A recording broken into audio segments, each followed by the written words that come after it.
Hey guys, this is Mrs. Marple back with another art lesson. This week what we're going to be making, or one of our projects, is going to be an altered book. And I really enjoy this project because you can do a lot of different things with it. And so the supplies you're going to need for this, you're going to need to find an old book that your parents are okay with you using for this project, because what we will be doing is painting over the pages.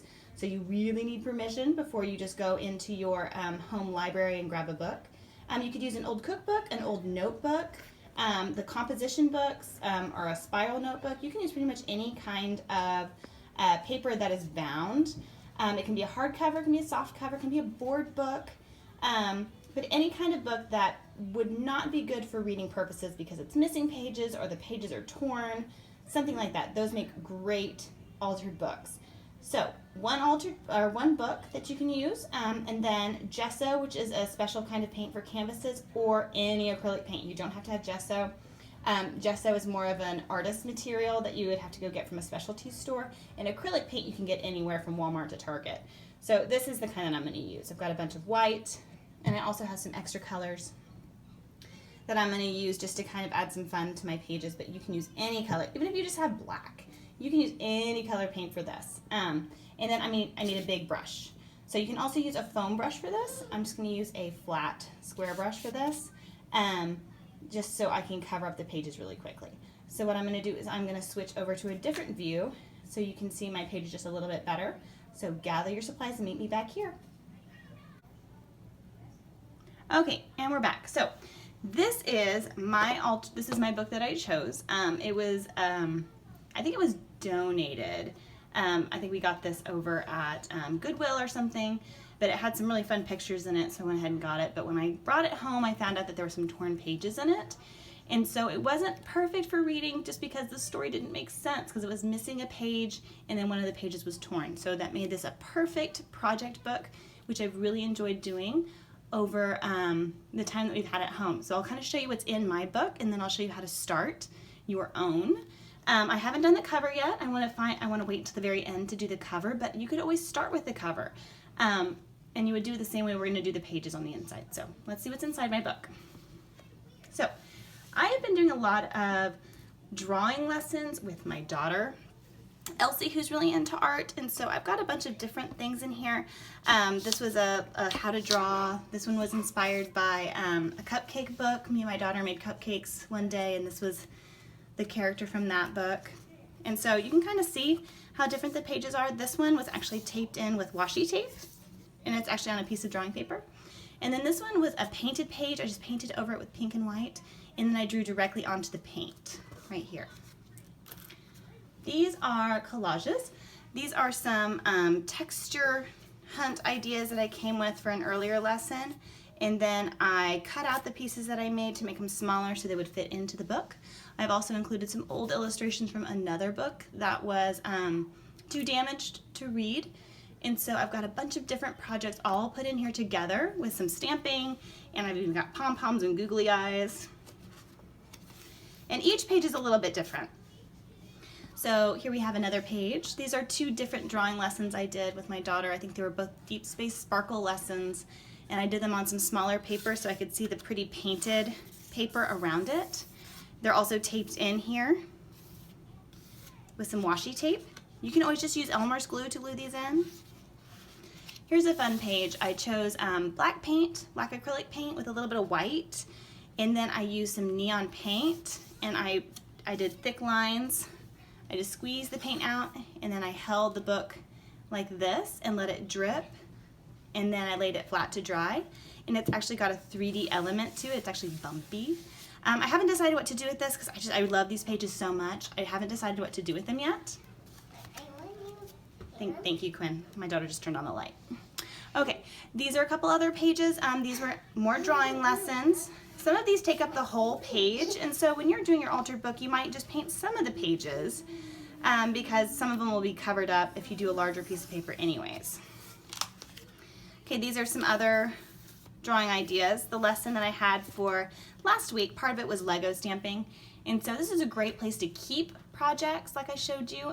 So these projects were a little bit bigger, this one, so I cropped it, I made it smaller, and I taped it into the page just so it would fit nice and neat in here. And then I've got my other stamped lesson here of the house. This is a good example of if you have a larger piece of paper, I just folded it in half and I stuck it inside so that when I open it, it still makes a full page picture. Okay, so this was the Sleepy Sloth. This was from the first week. You could also do something really fun like a scrapbook in here. So here's another full-length one with a cake, celebration cake. I haven't finished my dancing cow. And then we've got my little Easter bunny over here. I plan on doing one of these for my daughter too. This is just my own personal altered book. And so here we have my new page. So this is from the actual book. And you can see right here, this is where one of the pages was ripped. So what I'm gonna do now is I'm gonna take my acrylic paint and I'm gonna pour it into a lid. Now acrylic stains, so please remember to make sure you cover your work surface and make sure you're wearing clothes that aren't super special to you or you're wearing an apron.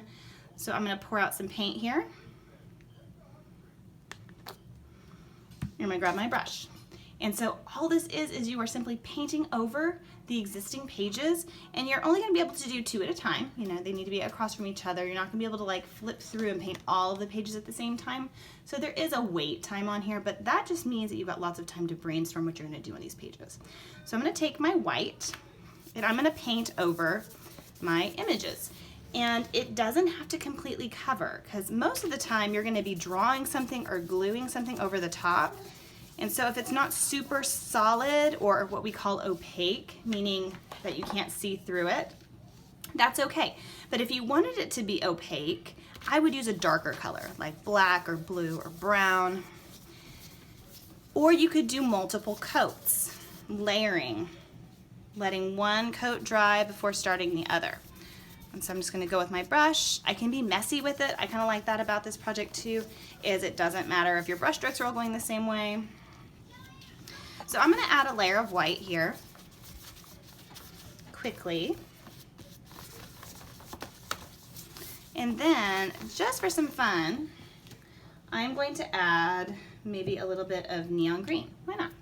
I don't know what I'm gonna do with this page yet, but sometimes it's fun to do the background of the page, so all of my page, and then come up with something to go with it later. So I'm gonna take some of this neon green and I'm just gonna wipe it in different areas. I can go thick, I can go thin, I can splatter.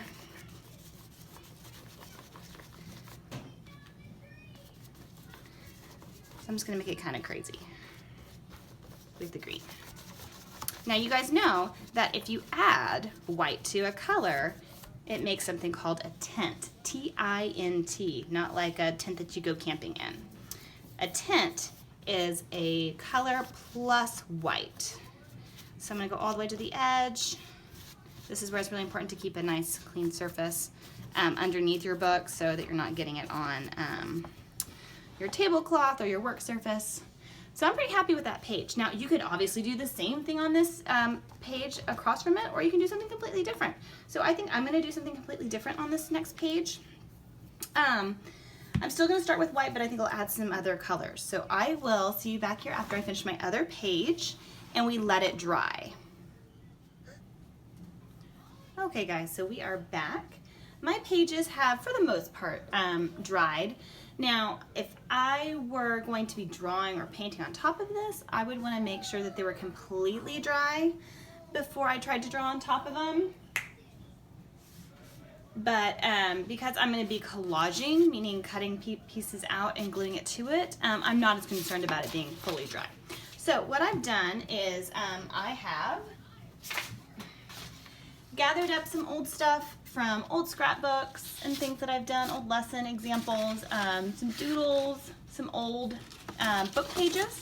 This is if you have more than one book that you can alter, you can cut pages out. So these are some old vintage books that I found that were in too bad of condition to actually use for my own kids or for classes, but they're great for collage. So they've got some really nice hand-drawn, hand-painted pictures.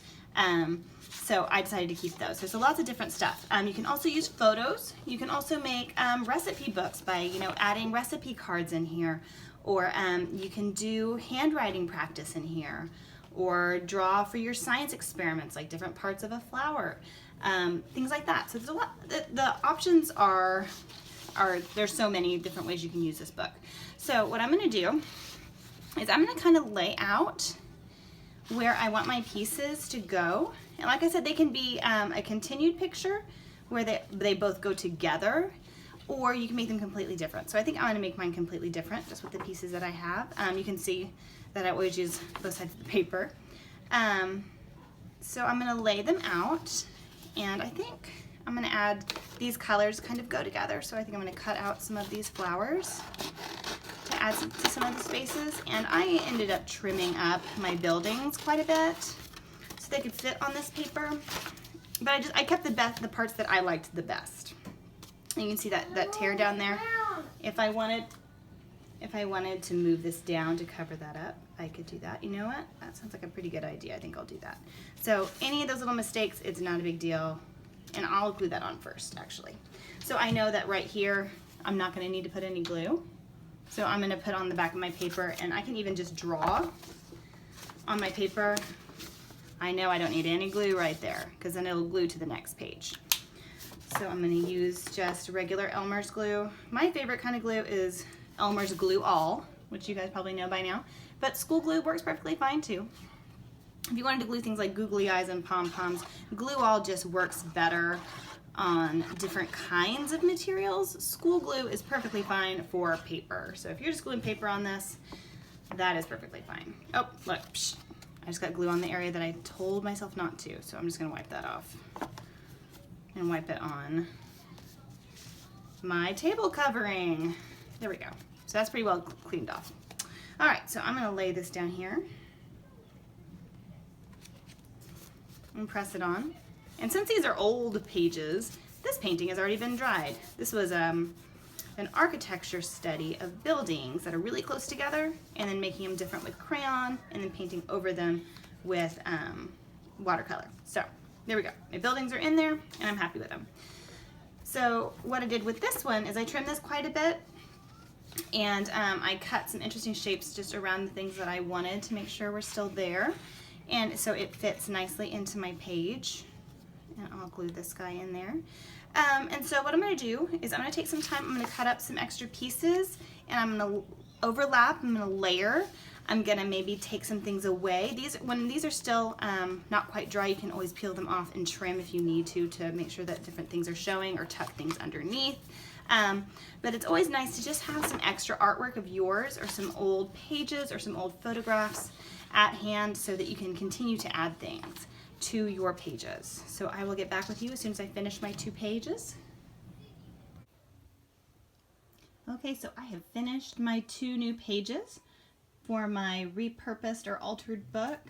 I can tell you right now that there were a few mistakes that I felt like I made, but the good thing about this is you can always layer, and you can always change things about it. So I put all of my flowers in the background of my city.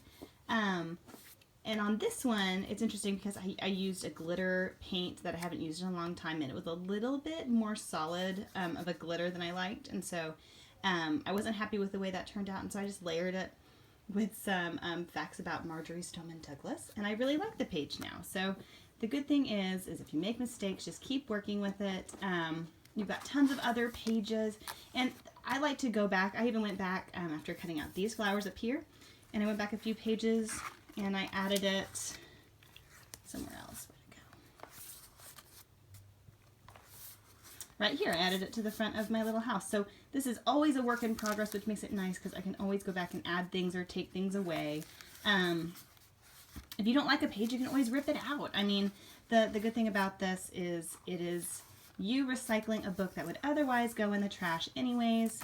So if you want to change things about it, you're more than welcome to do that. So I hope that this is a project that will be fun for you, and you guys will find it kind of an outlet to use some creativity and either draw on the pages or glue existing pictures in that you already have.